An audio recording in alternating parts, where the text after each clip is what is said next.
Hello, Hawks. It's Friday. Welcome back to Hawk News, stories by AMS students for AMS students. Today is a short episode, so let's get to it.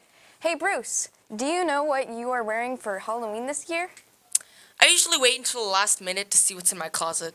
Well, Kayla Mosley, a journalist with Hawk News, isn't waiting. In fact, she's working on her costume already. Here's her segment on Halloween costumes and her own process making her own costume herself. Great. Have you ever wondered how Halloween became the way it is today, or how Halloween costumes were invented? Well, the pre-Christian Celtic festival in Samhain was celebrated on October 31st and ends the evening of November 1st. Samhain is a Gaelic festival marking the end of the harvest season and the beginning of the winter, or the darker half of the year. The Celts that lived 2,000 years ago believed that the dead returned to the earth in Samhain. People also believe that supernatural beings, or the souls of the dead, roamed the earth at this time. In order to avoid being recognized by beings, people would don masks and costumes to disguise their identities. Halloween costumes became entertainment when young Scottish and Irish pranksters got the idea to dress up in scary-looking garb in a way to scare unsuspecting neighbors. And thanks to these local hooligans, Halloween costumes became scary, spooky, funny, and creative in the late 19th century. Now, have you ever thought of how costumes were back then to nowadays? Costumes back then were more dramatic and creepy for Halloween, while nowadays they're more personalized and specific. Some are child-appropriate or for adults only. Some people like to use Halloween to dress up as their favorite character from a TV show, movie, book series, or even an anime. You can purchase costumes online in the store, accessorize, or create your own. Me and my friends have decided to do it all utilizing Amazon, Joann's, Walmart, and Michaels. Joann's is a fabric store, Michaels is an art store, and Walmart is just, Walmart.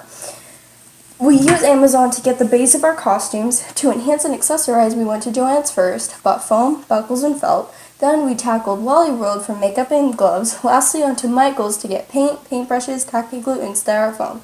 Our costumes will be revealed during this Halloween.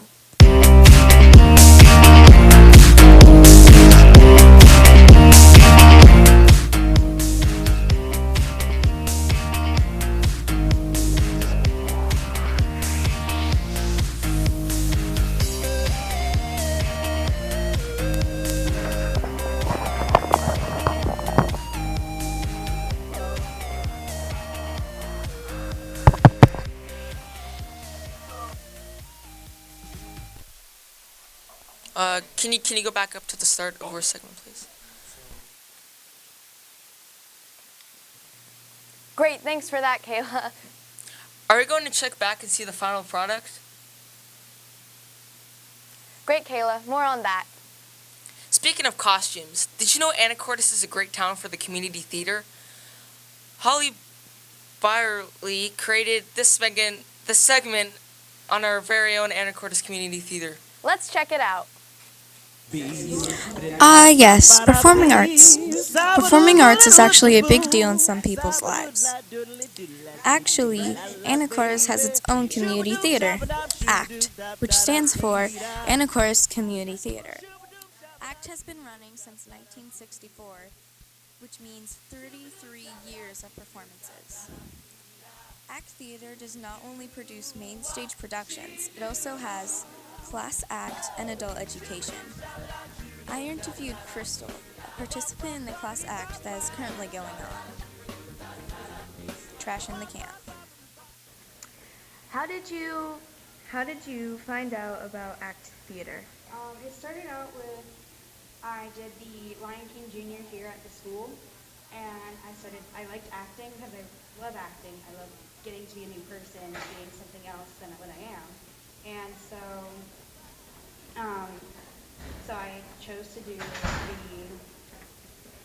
the Lion King Jr. And then my dad told me that he had talked to one of the directors, and he said that there's another show that I could do if I wanted to. And I was like, okay, what is it? And it was Mary Poppins Jr. So I was like, okay, cool, that's really cool. So I did Mary Poppins Jr. And that's how I kind of found out about ACT Theater, and I started liking it more. I started doing more plays. This will be about my 5th play that I've done for ACT Theater, I think. Cool. How does being on stage make you feel? First off, I have stage fright. So it's kind of, if you don't know what you're doing, it scares you, and it could be a little intimidating at times. But for me, it's like when I'm doing auditions, I get really scared. I'm like actually shaking. But then once I know my part, I know my role, I get to know everybody in my group, I'm a little more comfortable. I feel being okay on stage. And like when you do the show, actually, the lights are so bright so that the people can see you that you can't see anyone. So it's like you kind of like can't see anybody, and it kind of makes you feel a little bit safer because you don't know what's going on around you. You don't know if people are laughing at you, pointing at you, and it makes you feel a little more secure on that stage. For me, at least. In what ways does the theater affect you in your real life? Like I said earlier about like, I like being something that I'm not sometimes, but when it comes to real life, like if, like say right now, I'm not acting to be someone else, but when I'm at home and I'm alone and nobody can see me, I like to just start playing out roles, be someone that I'm not, so that I can get out of my life. For me, when I'm doing acting, it's like a distraction from life for me because I have a hard time at times, so it's really easy for me to just let go when I do acting. Come to ACT Theater's most recent main stage production. Tickets are only $20.